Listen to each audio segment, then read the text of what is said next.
Welcome back to Sense of Life. My name is Cody, I'm Joe.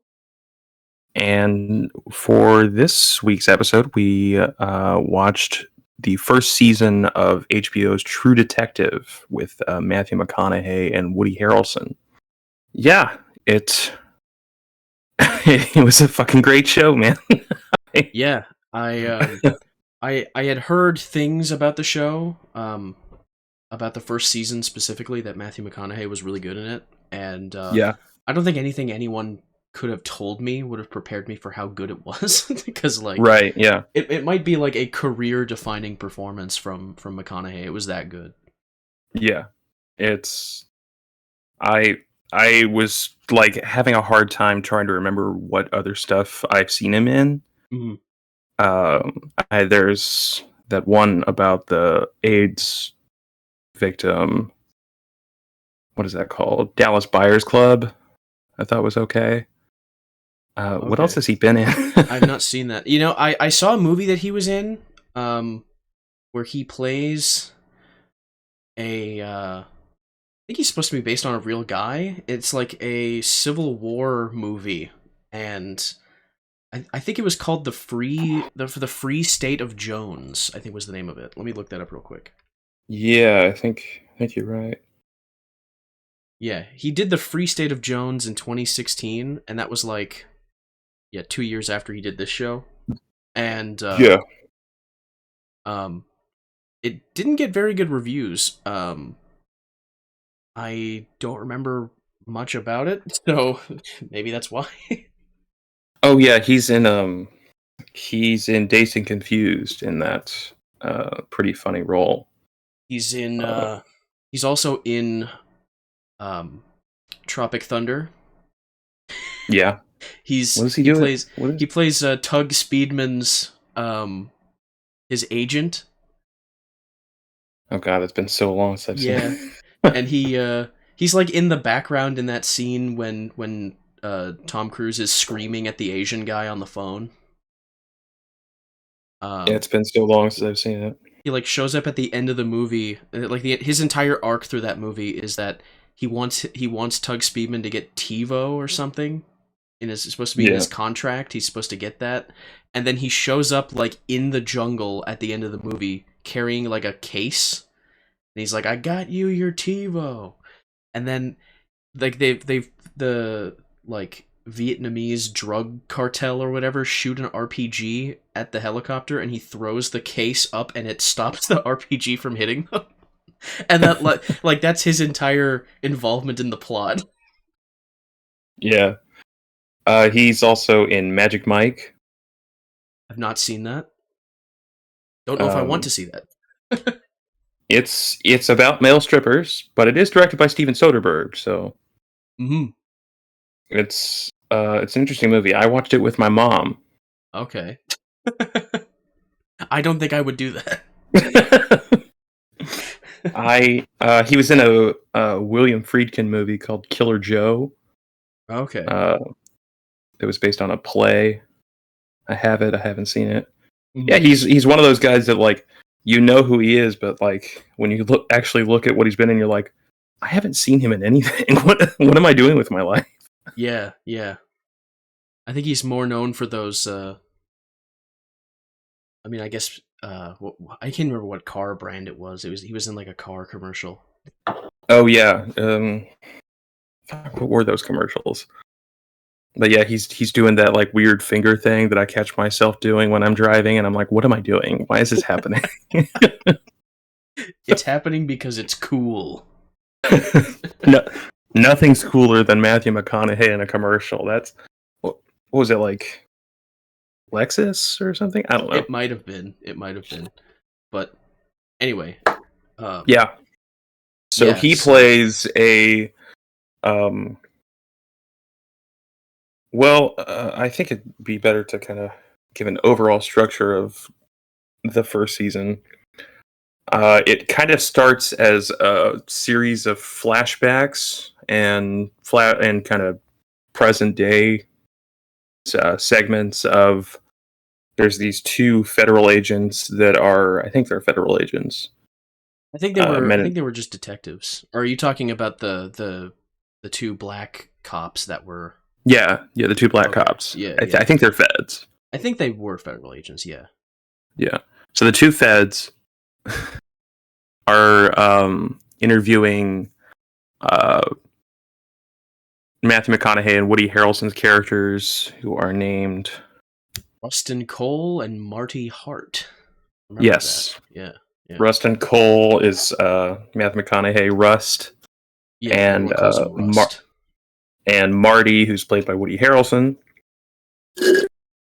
And it's kind of an interview to figure out what happened on this kind of landmark case in their career back in the 90s when they were two detectives that were assigned as partners and assigned on this case where it's the first episode. I think it ends on this note where they find this girl that's been killed in this ritualistic, occultish way. Yeah. Yeah. They were And homicide detectives in Louisiana, and yeah, they were assigned to a murder case. And the show kind of is structured as like an interview in the present, which is like 2012, I think, in the actual show. I think so. Yeah, And it's like going back to what happened in this case, and the questioning from these two federal agents kind of leads in a different direction as the episodes go on. Um, and it's mostly just like a recollection of the events from the two detectives, and yeah. yeah. So, um, how does this thing continue? I have um a hard time trying to like summarize something like this, and I'm not even sure if I really want to. yeah, But I mean, the most of the enjoyment of the show was like the dynamic between Woody Harrelson's character and Matthew McConaughey's character. It yeah, was just like McConaughey is like this like nihilistic um Redditor atheist kind of type. Like, I mean, if you want to use that terminology, he very much about like how the universe is indifferent to our suffering, and he's very I mean, nihilistic and pessimistic. he was that kind of atheist. Not Yeah, that yeah. every kind of atheist is that Right. way. Right. Just that type of person who's just kind of fucking annoying. And Woody Harrelson is just like a bro, I guess. Yeah. He's a dude. And the dynamic between their characters is great. There's a lot of like very comedic moments where Rust is just, waxing philosophical about this and that, and Marty is just like, "Do you ever shut the fuck up? Like ever?" Yeah. But it's not played as like a tension killing kind of comedy, because it's really only funny in a it's not funny in like a I'm trying to even put this into words is weird. It's not funny in a comedy way, if that makes sense. It's just like it's just funny. Yeah, it's just the humor just kind of comes out of the interactions of the characters. It doesn't feel like a attempt to undercut any kind of tension or suspense that goes throughout the show. Right. But also the unveiling of the story is fairly slow paced, even though we watched it over a few days. I could imagine like watching this when it first premiered in like 2014, I think. Mm-hmm. Having to watch it week to week, I imagine the wait on those episodes would have been that would have been tough. Yeah, there were a few episodes where it was like we had planned to watch like one, and it was like, damn, that episode. I think we watched 3 episodes in one day at one point, if I remember correctly. And it was we watched one episode one day, and then 2, and then we were gonna watch 2, And then I was like, can we watch another one? and we watched 3, and then we Yeah. finished it yesterday. Yeah, I think a show is best experienced either paced the way that it was released, or like across a like a week, or I mean if it's a shorter show like that. Obviously, you shouldn't binge a show that's like 60 episodes in a week or something like that. Yeah. Uh, Generally against binging shows. I've done it when I was like in high school and didn't have a job, Yeah. but the the idea of serialized entertainment is somewhat lost, I think, even though every piece of entertainment is a show now because of the Netflix model that kind of ruled the world for a few years there.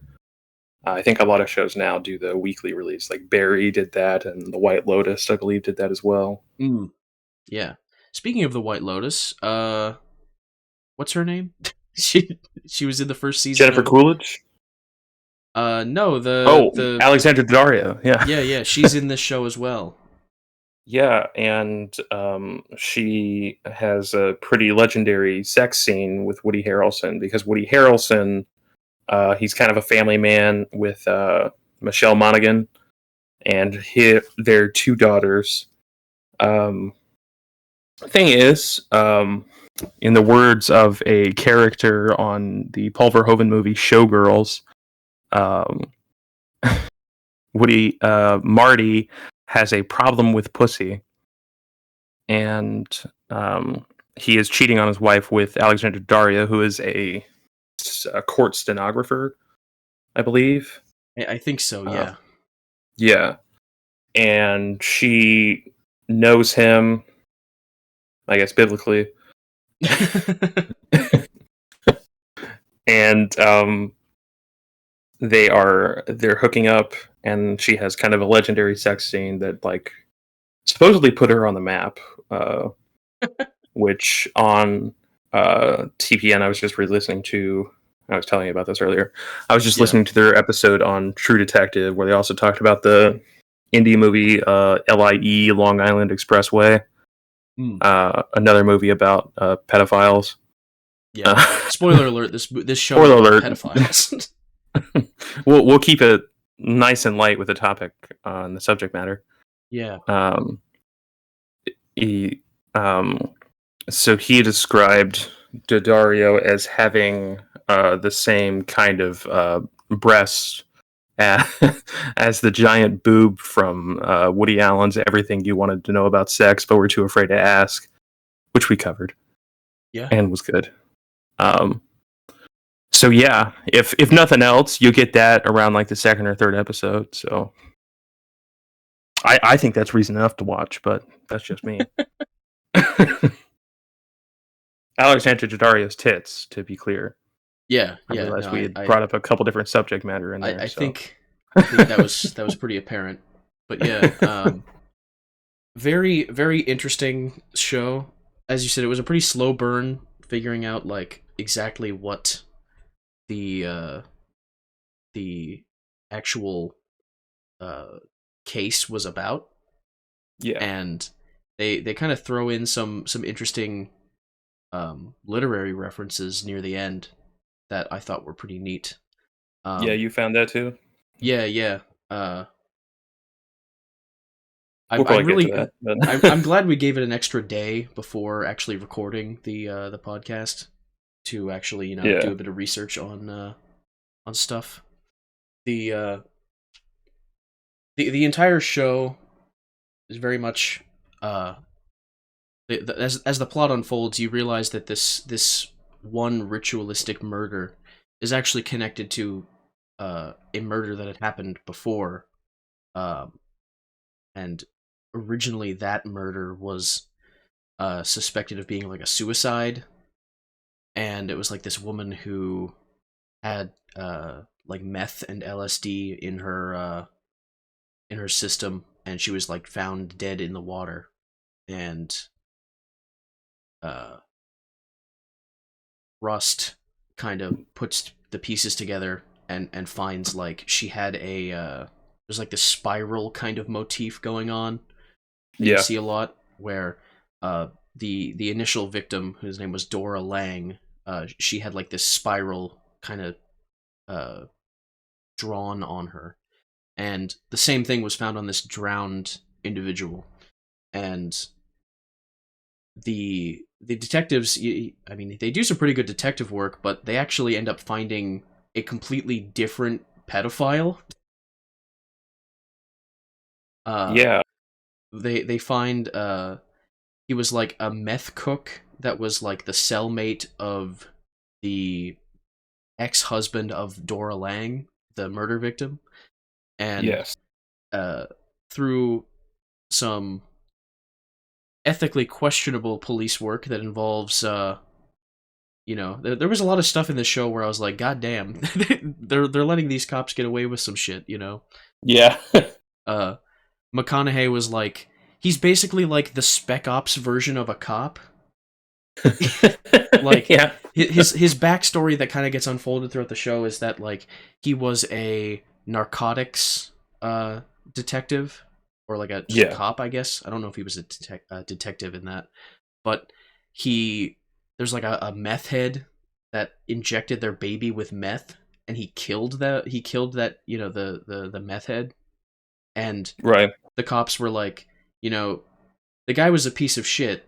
So if you don't want to see jail time, just work in our undercover program for a couple of years. Going undercover with like drug cartels and shit, and we won't pursue charges against you killing this meth head. So then he spends like 4 years deep undercover, like getting addicted to drugs and hanging out with criminals and shit. And then he becomes the homicide detective that we see in the show. And you get the kind of feeling as you're watching it, when certain things are happening, you're like, he is way more capable than any other cop like in the entire precinct that he's in. Even Woody Harrelson's Yeah. character, who looks a lot more physically intimidating, because McConaughey is pretty lanky, but Woody Yeah. Harrelson's a lot more sturdy looking, I guess. Yeah. McConaughey has he's got that classic like tall, skinny dude, but has a giant dick persona. And he like Woody Harrelson is like the buff looking guy, but Matthew McConaughey is the guy that like will actually fucking kill you. Yeah. So yeah, they end up finding this like meth cookhouse that the suspect they're pursuing is like hanging out at. And Yeah. Woody Harrelson's character goes into, was it Woody Harrelson's character, or I think it was McConaughey. He went into this back room in their like meth compound, and he opens up this it looked like the back of like a trailer truck kind of thing. And there are two children inside, and I believe one of them was dead. Like one of them had been dead for like a day, and the other one was like a little girl that was still alive, but like catatonic. And they have one of the suspects like on the ground, cuffed, Yeah. and McConaughey just fucking walks out and just shoots him in the back of the head, just kills him instantly. You're like, holy fuck. No. And I realize what happened. You've jumped quite a ways ahead. huh? Um, Oh, the I guess I did skip over like the whole project thing when they went to, he went back yeah, undercover. I think that there's a really cool side plot that happens Oh sure. that in order to get a hold of or to reach this, so they're kind of unveiling this like grand satanic pedophile elite conspiracy, and they think it leads back to this guy Ledoux at first. Yeah. And in order to get to him, they have to get to this meth guy, and in order to get to him, he has to reach his old contact from being undercover, and in order to do that, he has to perform a raid at this compound. So he goes, not really a compound, just like a project's neighborhood, basically. Yeah. And he goes in with a bunch of these like neo-Nazis into a neighborhood of all African Americans. And the creator of the show, Nick Pizzolatto, is pretty openly right wing, so it's pretty funny. And It was a pretty intense. Yeah, sequence. it's a really really cool like there's like shades of De Palma of the type of like suspense action scene. And the guy, his contact that he has, he gets in, and he's taking his sweet ass time trying to get the fucking shit out of the safe or whatever that they have to unlock. Yeah, and And literally everybody else in this like project is just like encircling the house yeah, that they're in, because I think that the whole premise of their raid was like they were wearing fake police uniforms, like jackets, yes, yeah, and they were going to pretend that they were just going in there to arrest people in hopes that the mob of people that would surround them wouldn't like beat them to death and or shoot them, I guess. yeah, But they are actually there to rob them, and like I think they were either taking drugs or money out of a safe. And yeah, something like that. like because of this dude taking his time, the house they're in is just like being mobbed. And I think the part where shit really hits the fan is like one of the bikers has like a hostage down on his knees on the ground, and um there's like shit being thrown through the window and stuff, and McConaughey's just like, "Don't pull that trigger, man! Don't pull that trigger!" And then he just shoots the guy in the back of the head, and then just chaos Yeah, erupts.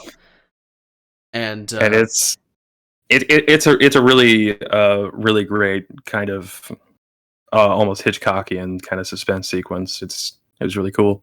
yeah, And so they have to get out, and they get all the info they need, and they wind up at this I guess compound, like what you were saying.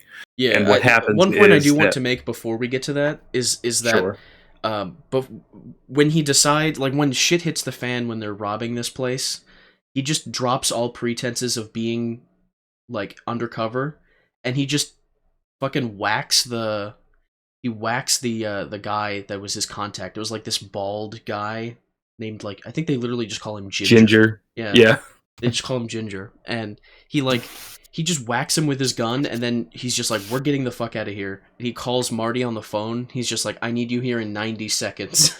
I need you on this street in 90 seconds."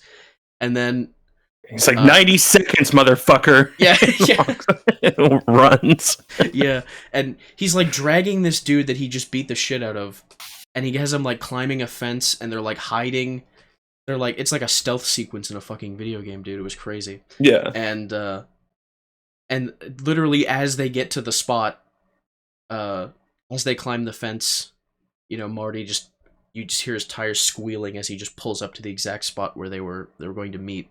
So it's like he actually doesn't pull up to the exact spot. He overshoots it and has to back up. Yeah, he does overshoot it. It was just funny that his like 90 seconds thing was like right on the nose. Like they were at the spot they needed to be exactly as he arrived. Yeah, because So I think they had like put together beforehand that like you need to be here, ready to go yeah, in case something happens or whatever. So yeah, it was just it was a really cool like fucking Call of Duty fucking like yeah. It's just one of those sequences where you really get like a good idea of how much action this guy has seen in his career. Yeah, and it's very cool. But yeah, they get the information from Ginger, and they end up going to the meth compound. And so what happens is that it's not Matthew McConaughey, it's not Rust that goes in. Rust canvases elsewhere, or no, he's holding the one guy, telling him to drop everything that he's got going on. You're right. I got it And completely Marty, backwards. Yeah, Marty goes in, and he finds I think there's a dead kid, and well, not a dead kid. There's a comatose kid, a live kid. I feel like there was a third one. I I'm pretty couldn't sure tell. no, because there's the scene at the end when they're both carrying one of the children away from the swamp. So Yeah, there was yeah, two but I children. swear I had seen like two, like at least one extra body in there that was just dead. Oh, But maybe that was I'm just a like trick of the light or 90% something. sure from what he said in the voiceover as they were carrying them away was that one of them was dead and one of them was comatose. Because later on in the show, they go and talk to, or not comatose, she was catatonic. Yeah, that's it. Um, Yeah, and maybe it was just like the way the scene was lit, and it looked like there was more than there was. maybe. But you just see kind of one shot of it, and then you just watch Marty just walk out and pull out his gun and like shoot this one guy point blank in the head, killing him. Yeah, And yeah. And the other dude they were holding McConaughey, at gunpoint just bolts. yeah, and McConaughey's like, "What the fuck? What are you doing?" And he goes in and checks, and he's like, "Uh, okay, good to see you commit to something." Yeah, And yeah, that was the best part. He's like, it's good to see you commit to something. It's like just straight up murdering a guy. yeah, Uh, and so basically they have to cover their tracks. Um, and they know that because they saved a bunch of kids, or they saved two kids, they're not gonna question too much of what happened. But right. I think the funniest part of the show was like McConaughey describing what's happening to the two feds in the present day, and he's like, they were like coming at us with machine guns, they were firing, and this whole time he's doing the voiceover, none of this is happening. Yeah, yeah. They're And they're like they're just approaching walking the in. building with nothing happening, and he's just like, "Yep, they were firing on us with a machine gun. Bullets were whizzing by my ear." Yeah, And and then we get the context later of what he meant by that. And it was that he grabbed a machine gun and just shoots a bunch of trees to make it look like there was a bunch of people shooting at them. yeah, exactly. But the funny thing was the guy that they were holding at gunpoint that runs away when he blows the other guy's brains out. Like he tries to run away, and then Rust is shooting at him, and then he fucking explodes. Like he just explodes, and you're Yeah, like, you're okay, like, yeah, I forgot you're about like, that. what the hell happened? And then you realize like these meth heads had made like a minefield around their like compound, or at least on that one side of it. So the idiot ran into the minefield of their like defense system and just blew himself up trying to get away. Uh, Yeah. but at the time, it looked like some shit out of like Sniper Elite, where like in Yeah. Sniper Elite, if an enemy has like a grenade on their like belt or something, you can shoot it and they'll blow up. So it looked like Rust had like shot a claymore this dude just had on his back or something as he was running away. But no, he just stepped on a mine and blew up. Uh, so like at the time they're like, case closed. We saved the day. We saved this child from these crazy, ritualistic murdering meth heads. Yeah. Um, but the And the detectives or the feds are still asking them questions about stuff that had happened after that, up until I think 2002 was yeah. the year where um, McConaughey's character is still convinced that they had missed something, Right. and he's like slipped into drinking a lot, which was a thing that he tried not to do in the earlier episodes, which are set in '95. Um, which had become drinking was like and drugs, I guess, were a real problem for him because part of his backstory was that uh his his daughter, he was married and had a daughter, Yeah. and his daughter was run over by a car, and I think that's how she died. She was run over by a car and died, and his marriage just fell apart after that. Yeah. And that was when he got into the whole like narcotics thing and then became an undercover cop. So he like just slips back into like this alcoholic state, and um at this point, Marty he was caught by his wife cheating with the first girl, but Yeah. then he gets her back, in no small part because of Rust's like talking to his wife. Yeah. And then, sure enough, in 2002, he's cheating on her again with a different woman. Um, A who, different woman who I think is younger than yeah, Alexander Dario. yeah, she was younger because She's like in 21. in in the in the she was a character that was in one of the flashbacks in 1995, and she was underage in the flashback in Yes. 1995. But Yeah. by 2002, she wasn't, So yeah, and she's about 21, 22 at that yeah, point. something like that. And And yeah, and so the funny thing is around this time, because of this time jump, we see the eldest daughter become a goth chick. yeah, And she's like becoming just a raging whore because her dad is just kind of absent because he's focused on his job and he's cheating on his wife or whatever. And it get another thing that TBN was talking about, kind of gets to like I think the thematic undercurrent of the show. The presentation of the show is this giant like satanic Epstein pedophile elite thing, but as with like any kind of like noir story, um, the big bad can't be killed. There's nothing you can do about that. But you can like focus on your own family and like try to do something good there. And he's not doing that because he's too focused on this big picture and getting yeah, like sidetracked and stuff. So he sees his daughter kind of slip through cracks a little bit, so much so that she's caught getting like fucking spit roasted by two young guys. yeah. She's like 16, and Yeah, they're like in their 20s. So it's like there's a scene where they're in jail, and the cops are just kind of like they let Woody Harrelson go in, and he beats the shit out of them. And it's like, oh, we're not gonna yeah, press. He gives. I think he gives them the choice of like, I can beat the shit out of you right now, and you won't be we won't like put you on like the sex offender registry or something. Uh, yeah, and then he just beats the shit out of them. Um, yeah, but yeah, the woman he's cheating on his wife with the second time is played by Lily Simmons, who yeah, was in Bone Tomahawk. She played uh, Arthur O'Dwyer's wife, the one that gets kidnapped by the cannibals.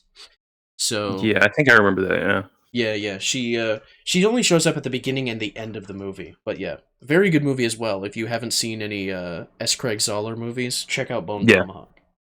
Tomahawk's great.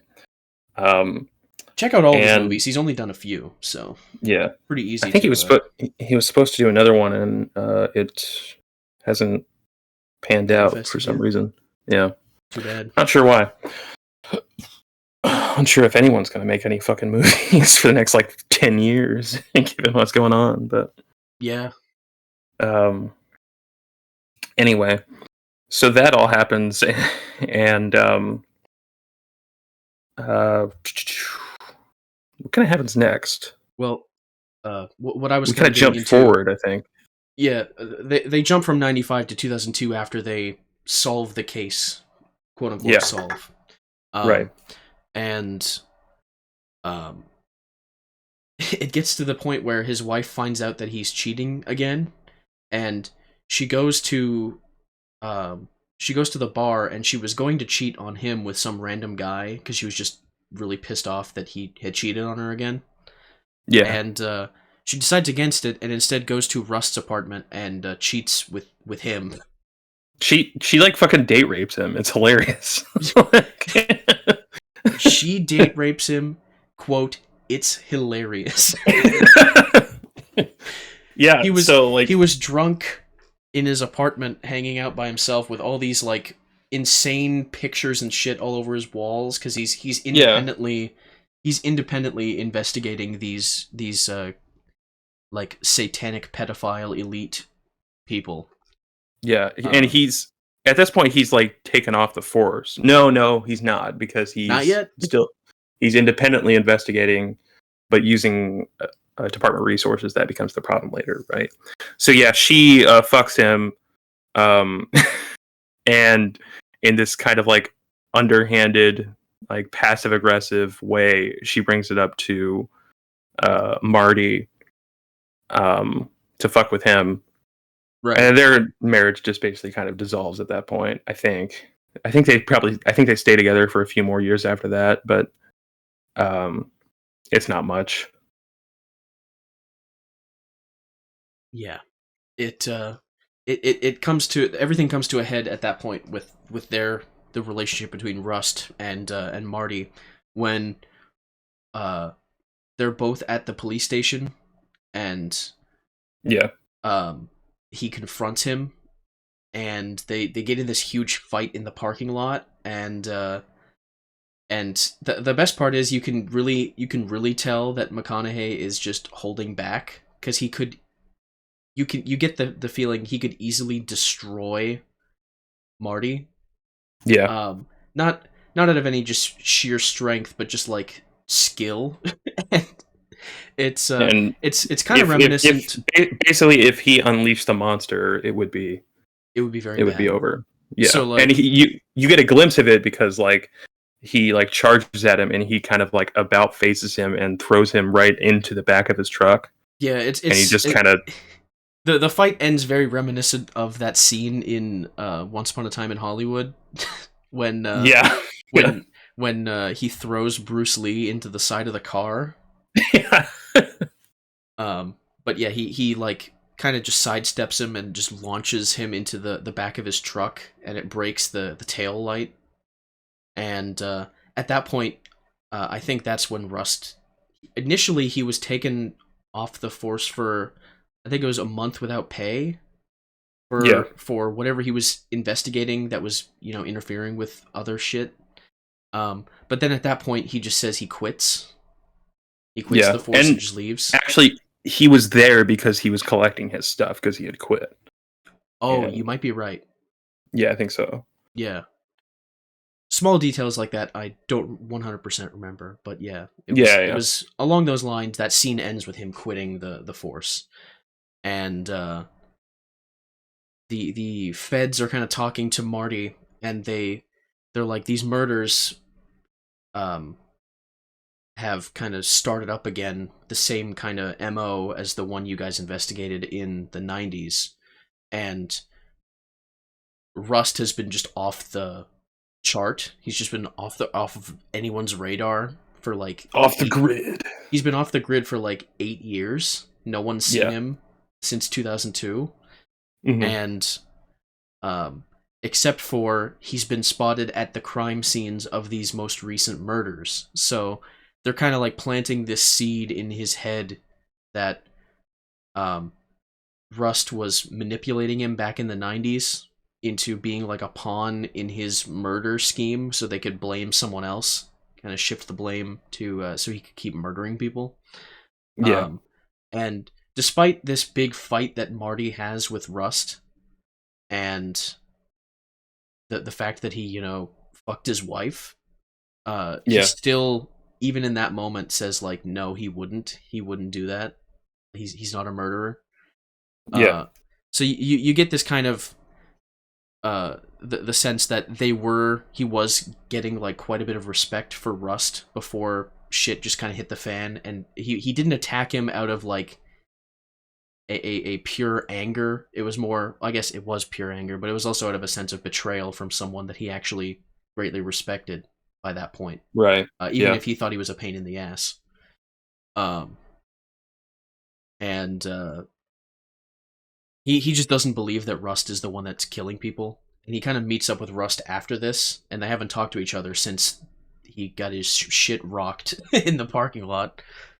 right. Uh, and you notice the back of Rust's car or his truck, it still has the broken tail light from when he threw him into it. Yeah, yeah. I thought that was a nice touch. And the oh god, um, I think now is a pretty good time to bring up. There's a kind of plot thread that's going through. It's brought up briefly at the beginning, but it's almost a tossed off line. You don't even think about it. Yeah, yeah, Uh, and then it's brought up again at this time in 2002. At this point, Rust is working as basically this like assist, they call it, or like if they need a confession, they go to Rust and he gets it out of them. Yeah. And this one guy brings up this thing that was brought up before called the Yellow King, and it was like so tossed off at the beginning. I didn't even think about it. Like Right. when the guy brought it up, and I was like, the Yellow King. What are you talking about? And looking back, he was actually in like the diary or something for Marie Fontenot, I think. Or was it Yeah. Dora Lang's diary? It was one of them. Yeah, That's the point where Rust starts like Lang's. Yeah, that's the part where Rust really starts like redoing his investigation, and that's what gets yeah, him like kicked or suspended without pay, and then he quits. yeah, Was like the confession he was trying to get out of this guy that ends up bringing up that the fact that they caught the wrong killer. Like he knows that this guy apparently knew that they caught the wrong killer, but he gets like Epsteined, yeah, yeah, or at the very least, uh, someone talking to him on the phone. He gets like a call to go talk to his lawyer when he's in jail, and then he goes back to his cell and then he kills himself. And it's like, what the hell did his whoever was on the other end of the phone say? Assuming they were probably just threatening his family or anyone he cared about if he didn't kill himself, yeah. that they would kill them. And So so, Rust goes like full conspiracy mode at that point. I think yeah, you called him Alex Jones if he was a man of action. yes, yeah, man of action, Alex Jones. Yeah. Yeah, um, and so there's back at Dora Lang's diary. There's a references to Carcosa and the Yellow King, and then Carcosa comes back because they interview this. Oh wait, this happens a little bit later, so I'm jumping ahead again. yeah. This is after So Rust and Marty team back up in the present. yeah, they team back up in the present. We've finished up all the basically the recap of the story, so we're at the actual story now of what Yeah. we're actually doing. The And in, the whole reason they even team back up is like Marty is kind of just like you look crazy because at this point Rust has been gone for 8 years, and his look, which we've seen earlier in the show during like the shots where he's being interviewed by the cops, in the flashbacks he's pretty well groomed, I guess, and yeah, then in the present he looks like some random fucking dude you would see in like the most rural of rural towns, like long right, greasy hair. He looks even skinnier at that point. He's got like this, just like he just looks insane compared to how he looked before. Um, and he's like, all of this new information you're bringing me is, it's convincing, but you don't have any proof. And then we get this shot, and this is the part where we came up with the concept of him being Alex Jones if he was a man of action, I think. And there was the scene yes, where yeah. it shows him breaking into the house of like this wealthy I It think he's was supposed to be Reverend Tuttle. Reverend Tuttle. Reverend Tuttle. Yeah, he breaks into his house and finds this videotape, and we don't actually get to see the contents of the videotape, but you can assume it was the murder of a child. I think it was that Marie Fontenot. Yeah, it was a bunch of men in costumes and masks, according to the Wikipedia here, Yeah, yeah, ritualistically raping and murdering Marie Fontenot, right. who was the missing child. Yeah, yeah, Um, and so Rust shows Marty that tape, and you get the idea that like it is so just like soul crushingly horrible because the only two times in the show where you even get a hint that someone is watching it, they're just screaming like they're yeah, just unable to contain their sheer terror at what they're witnessing, uh which is probably the most effective way you could have presented that whole videotape thing. yeah, It, it's uh, really cool how they do it. There's a lot of what's really great about the show is basically what they don't show, yeah, um, rather than what they do. it's like the Texas Chainsaw Massacre. It's like Hitchcock, where Mm-hmm. um, all you do is you show a bomb, you show two people talking, and Bob's your uncle. You got suspense.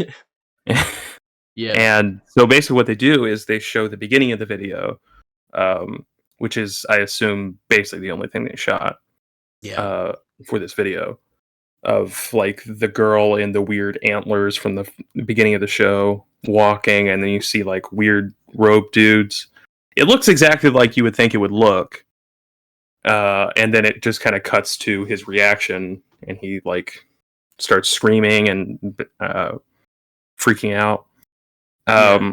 It's to kind of illustrate how fucked up it is. Like, this is a homicide detective that has seen, like, corpses of there's a point in there where I think they even show something about like a drug like a drug addict that put their baby in a microwave to dry them off. And Yeah, it was the you see reason. Marty, like, that was the reason it was he the stopped being a cop, right? yeah. So he found this corpse of a baby in a microwave, um, like a charred corpse, Yeah. and that's what caused him to stop being a cop. And this tape is the thing that makes him like lose his mind, and he's like, "Okay, yeah, I'm with you 100%. Yeah. You also shouldn't have that tape." Yeah. Um it's very much like a cosmic horror kind of thing, in that Yeah, it is the and this unknown, you don't see it, and it's like it is the most terrifying thing it's that they've so ever much witnessed. cosmic horror that there's actually like the literary references you were talking about. Yes. Um, Caracasa comes back again because they talk to this Carcosa. lady with Carcosa. Comes back again because they talk to this lady um, with dementia, and she mentions Carcosa once she sees these weird, like, a Blair Witch kind of like stick figures that have been a motif throughout the show that are really creepy and satanic and weird. Yeah. Um, I and she believe just those starts also saying, form a spiral if you were to look at them from like a bird's eye view perspective downward. I think those would also form yeah, a spiral kind of motif as well. maybe. And I think the Not sure. spiral comes back one more It time. does, yeah, yeah. I'll get to that at the end. That scene weirded me out. I was trying to figure out what that meant, Yeah. but I think I figured it out. But so basically, this woman mentions Carcosa, and Carcosa and the Yellow King are a reference to this book that's called The King in Yellow. It's a book of short stories by Robert W. Chambers, who was a big influence on Lovecraft. That's right, yeah. And Carcosa it's either one of the stories or it's a place in the story. It's like a dimension that when you go to, like, the only way to get there is like the most ultimate of evil shit that happens. You wind up in this dimension or whatever. Yeah, yeah. It's And actually, there's a scene at the end when they get to this big compound where like all of the rituals are happening. Rust goes in, and you see a very quick shot where he looks up, and there's this weird thing in the sky, and it's so quick it cuts away from it immediately. But yeah. it's like a spiral portal thing, and I was like, "What the fuck is that? Is that just there?" Yeah. And so I looked it up, and it's basically been left for the audience to decide what it is. Yeah, But yeah. the basic reading of it is that's Carcosa. That's the portal to Carcosa. Right. And These like pedophile murdering like ritualistic killers are actually like summoning a portal to another world, and yeah, whether you believe it or not is up to you, because yeah, it is a true crime. Maybe not true crime, because it's a fictional story. it's a no, it's no, a it's a crime yeah, thriller show, and not a lot of those have supernatural elements. So yeah. it's like, if you want to believe the supernatural elements, you that's up to you. Yeah, it's. I thought it was pretty tasteful how they introduced this like Lovecraft thing. It didn't feel like and then kind of thing. It felt like oh yeah, that makes sense. But then you see the spiral thing, you're like, what the fuck? Yeah, But it's sprinkled throughout the whole thing. There's also a shot, um, in the final episode or the second to last episode where you see birds in the sky form the spiral as they fly away. I don't know Yeah, if you caught that as well. yeah. I didn't catch that, but no, that makes sense. Yeah, it's very creepy. They kind of it pays a lot of respect to like that sort of American horror because Yeah, the you've got, you know, the influence on Lovecraft, and this the King in Yellow is like the biggest influence, one of the biggest influences on Lovecraft and like a lot of his philosophical ideas in writing. and Um, Chambers was an American writer, that so yeah, The King in exactly. Yellow is also American fiction. And Yeah, it's and very Southern Gothic, like what's the guy, Faulkner, who's mm, no, kind of has shades of that. If I haven't read any Faulkner, but that's my understanding, is yeah. it kind of So has that tone. it's a crime thriller detective show that if you are a fan of like American horror literature, you'll get a lot out of it too. Yeah, Which is really cool. I don't think there are many things like that out there. Um, yeah, and and basically the only like it's a pretty like weirdly bloodless show.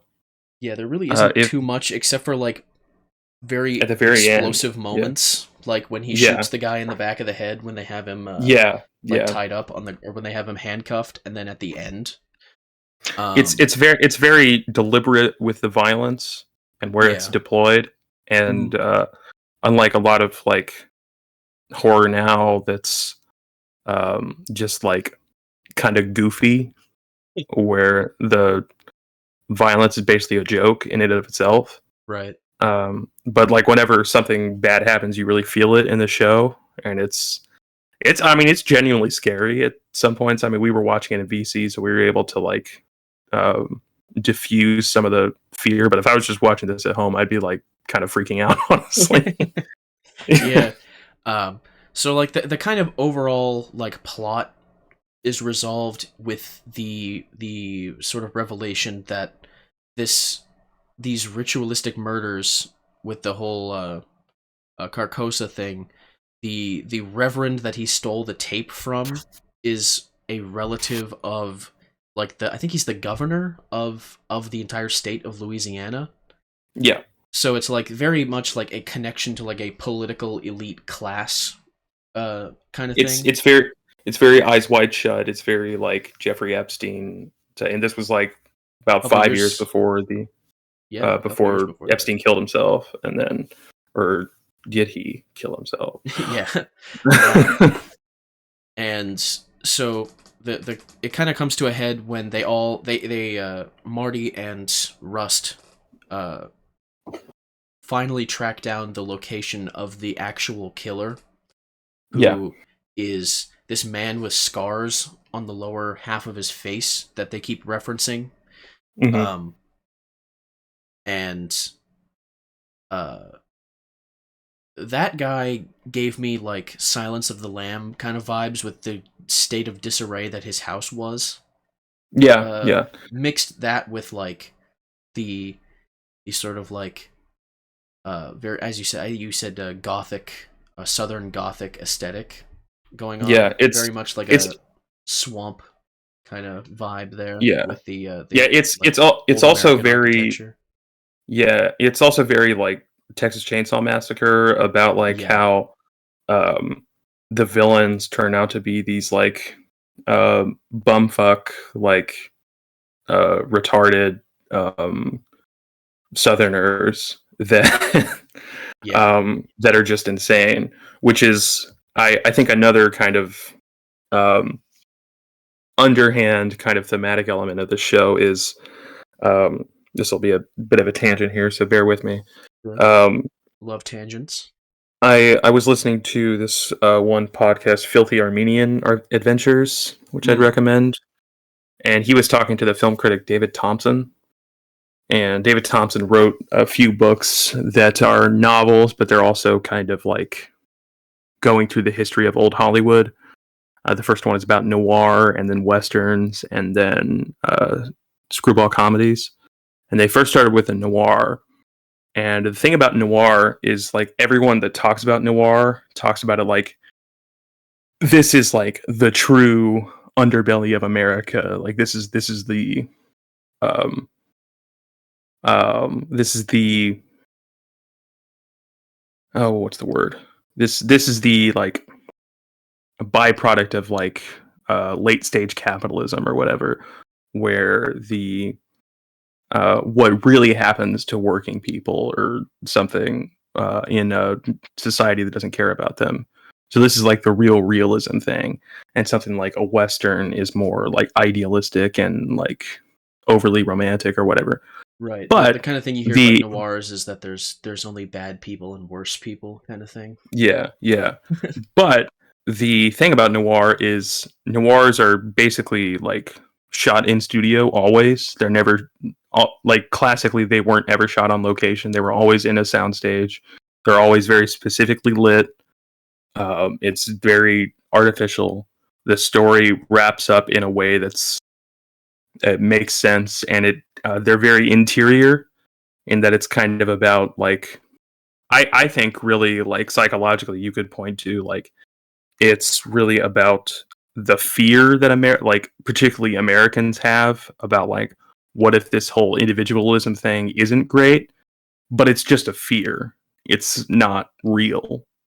And like this story, it winds up having this kind of Lovecraft thing. It's not real. Like this is really happening.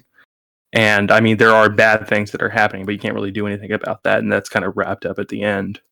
Yeah. And because like the I mean the vast majority of like the things that happen with pedophiles are like it's just someone you know and you've left your kid there and you just didn't know it happened, and it just fucking happened, and there's not really much you can do about it other than not leaving them with like people you don't know or whatever. And it's easier to think about it like this like grand conspiracy with like one guy that's at the center of it, when it's really much more mundane and common in kind of a dark way, Right. and there's not really much you can do about it beyond what you can. And so the noir thing is more of a nightmare, and that's why like um it kind of all noirs kind of wrap up in this like in this tightly wound bow. It just has a sad ending basically. So Right. It's like I all art, it's a value judgment on the part of the yeah, creator. Whether there's actual yes, truth to that or not is, yeah. is another thing. And I think True Detective kind of subverts this idea in an interesting way It does. by basically just giving it a happy ending. And the happy ending is just like the two bros at the end are like, well, we did what we could. And they basically walk away into the sunset. So it just kind of becomes a Western. Yeah, And yeah. I mean, straight up, when I was thinking of it, like, you haven't played Kingdom Hearts yet, but like the ending of it was straight up like, there's a scene in Kingdom Hearts 2 that's basically like how they were walking off at the end. Amazing. But yeah, I really liked the way that they resolved the story. They they find the killer, and he kind of leads Rust into like this it looks like a catacomb, and as Yeah. soon as I saw there was like an establishing shot, or maybe not an establishing shot, but there's a shot where after he has entered this area and is being led around, it shows the exterior of this like just overgrown kind of ruin, and immediately upon seeing it I was like, oh, that looks like it looks like a Civil War era like military fort that has just been left in disarray since like the 1870s or whatever. And sure enough, I did some research on, what was the location they shot at, and it was a real Civil War era fort called Fort Macomb. And Yeah. it was a place that had the barracks had caught fire in the 1860s, and the U.S. Army kind of just said fuck it, and they just kind of left it there. So it's just been a ruin since like 1871. So it's a very cool kind of location. And to tie this back into classic American, horror literature, Edgar Allan Poe he actually served in a fort in the American Army. Oh Very well. much, Yeah. very very similar to that kind of architecture. Although I think his was, fuck, is it? I think it's called Fort Independence in Boston, because he was like a Boston guy. Sure. Yeah, I Edgar can't Allan Poe. remember. But yeah, so that was another kind of connection there. The Civil War era fort being a place that Poe could have conceived of his sort of American Gothic horror poems and such. Yeah, So that and was another thing I had caught on to that I don't know if you did. didn't quite catch on to it, but yeah, I see Uh, what you see now. And also, on this Wikipedia for the King in Yellow, the short stories book I talked about earlier, yeah, there was, I think, some critic called it an absolute masterpiece, probably the single greatest book of weird fantasy written in this country between the death of Poe and the rise of Lovecraft. yeah. So you've really So, got like, oh. if you were to take this this critic at their word, you've got the trifecta of American horror literature there. Yeah, So that's pretty neat. I almost want to. I think I am going to get this book, The King in Yellow. Yeah, And I was actually going to suggest that we might want to read that. That sounds interesting. Yeah, I have the complete, supposedly the complete fiction of Lovecraft. I've got a big collection of Poe. Maybe we can make a series out of it. I would be down for that. They basically only wrote short stories, so like Right, you could do like a cluster of them. yeah, and like with Poe, there's the Roger Corman films that we could talk about. With Lovecraft, there's fucking everything. Right, It's Lovecraft. there's a lot. But yeah, they end up in this like final confrontation with this like incestuous, like scarred, ugly pedophile serial killer guy. Super mega pedophile, yeah. I think the girl at the beginning calls him this like spaghetti monster because he has scars on his face. That's pretty interesting. Made me think of the flying spaghetti monster thing. Yeah, that just further cemented that Rust was a Redditor. Yeah. But no, that final confrontation was crazy when yeah they're like in this big sort of like, this is the ritual room where they kill children. There's like an altar and everything, and the sky is visible there's like a center cutout kind of in this like dome that they're in, and you can see it's like where like the like elder gods or whatever are going to take the souls of the children or whatever. Right. Like, And that's when Rust looks up and sees this sort of like galaxy like spiral in the sky. Yeah. Which I think that is the source of the spiral motif, is that it sort of represents this portal to this realm of like ultimate sin or whatever. Yeah. And there was a point earlier in the show when he mentions that he has what is it called? It's that condition where like you can associate like a smell with a color, or like you'll smell something and you'll think of like a color. Rust has like this sort of condition that they mention it in like one scene in a bar. If you remember that, I think it's like synthesia or something like that. I honestly can't remember the name, but I was like synesthesia. Yeah, I was like, is that somewhat connected to this? Is like I have no idea. That could just be like a red herring for all I know. But like it could be. I think it was when I was looking at the Caracasa thing, there was some interpretation that Rust is like psychic, but like not like adept at it. Right. So I mean, he is shown to be very good at, like, the first scene when they find the body, he immediately is like, this is a ritualistic killing and so on and so forth. Like he's very good at psychologically getting in the mindset of the killer. Yeah. So maybe. So they're like not even like fully psychic. He just is like kind of like in tune or whatever. He's like force sensitive, one might say. Damn, yeah. I was going to say that. Yeah. But like, yeah, the killer comes up and stabs him in the stomach and lifts him into the air. Yeah. And you're like, oh shit, it's gonna have a bad ending. It's gonna have like a sad ending. It's gonna have one of those kind of endings. But then Rust like headbutts the guy like 4 or 5 times while a knife is just in his gut. And he drops him to the ground, and Marty comes in and he starts shooting, but like this dude, this killer is like fucking on steroids or some shit. He just tanks 2 bullets and throws his. It looked like it was a hammer. I think it was a hatchet. Probably. It looked like Yeah. the back of it looked like the ball peen hammer kind of thing, but who knows what the fuck it was. I think you might be right. It was a hatchet. Like he throws it into his chest, and Yeah. it's like, oh shit, they're going to kill the killer, but they're going to die. Like they're going to die in this spot. That's what I thought was going Yeah. to happen. Yeah. But like as the killer is just about to kill Marty, Rust shoots him in the back of the head, and kind of in an inverse of what happened the initial time they found the killer, what they thought was the killer, when Marty shot him in the back of the head, and this time Russ shot this one in the back of the head. Right. Though Yeah. they were at the disadvantage this time. And I actually still don't know how the 2 Fed cops found them, because they made a point earlier about not having cell service Yeah. in that area. So Yeah. It was a little strange, but I honestly not a don't big know. deal. Yeah. That lady might have been lying about not having a phone for all I know. I mean, they did have a phone, but it looked like it wasn't connected to anything. Yeah. So Yeah.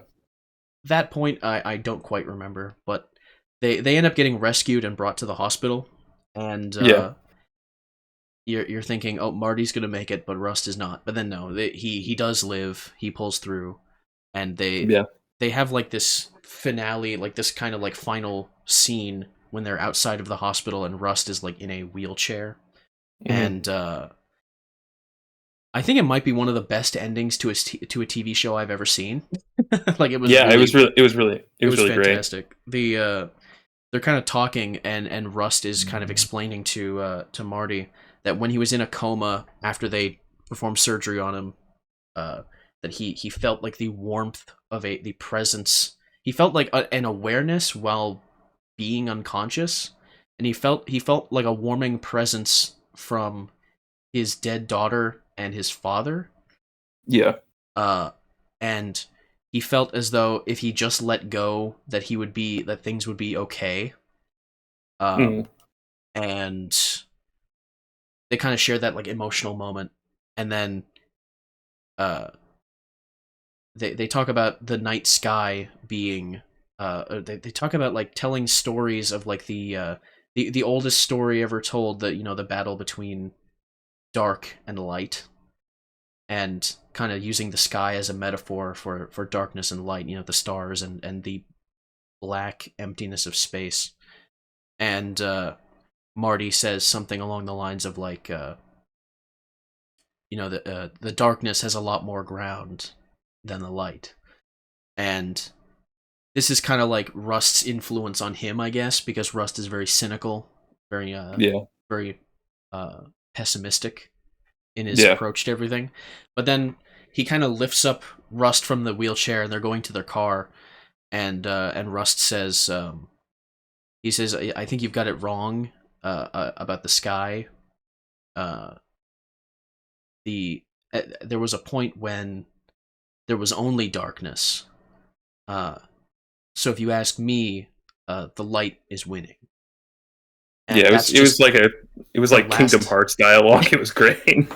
That was the last line of the show, and it kind of, they play like a little song, and there's like some sort of shots of uh like Louisiana kind of, Yeah. and then the show ends, and I was like, that is an insane, like, philosophical, cheesy dialogue kind of thing to just end Yeah. on. Yeah. The cynical, pessimistic guy who used to say that humans are just sentient meat is has been changed in such a way that he does believe in the power of good, and that the light shines and removes the darkness wherever it goes.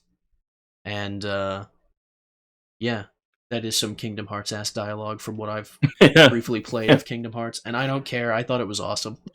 It was fucking great. Like Yeah, such a good like probably one of the high marks of like a season of television that Yeah. I've ever seen. Yeah, and I think that's what you that particular sequence was what you meant with subverting the noir ending. Yeah, That whole battle between light and dark. But regardless of how much dark is out there, the light will still prevail. yeah. Shit was cool. True Detective season one. It was season one that was directed by Cary Joji Fukunaga. He's he hasn't done very much. He did the new James Bond, which was okay. I mean, Okay. not nearly as good as this, but he also did a version of Jane Eyre that I just picked up at a video store. Mm. So, yeah, he was cool. They didn't get him back for the other seasons, and I think that has a lot to do with their lesser reception. And also, I think the second season, Pizzolatto was rushed. Pizzolatto actually has a pretty cool story. Uh, he was like a literature professor. He had written stories and shit and got things published. He wrote a novel in 2010 called Galveston. It was actually made into a movie a few years ago, directed by Melanie Laurent, who is the French actress who plays the gal in Inglourious Bastards. She's also a director. Okay. Yeah.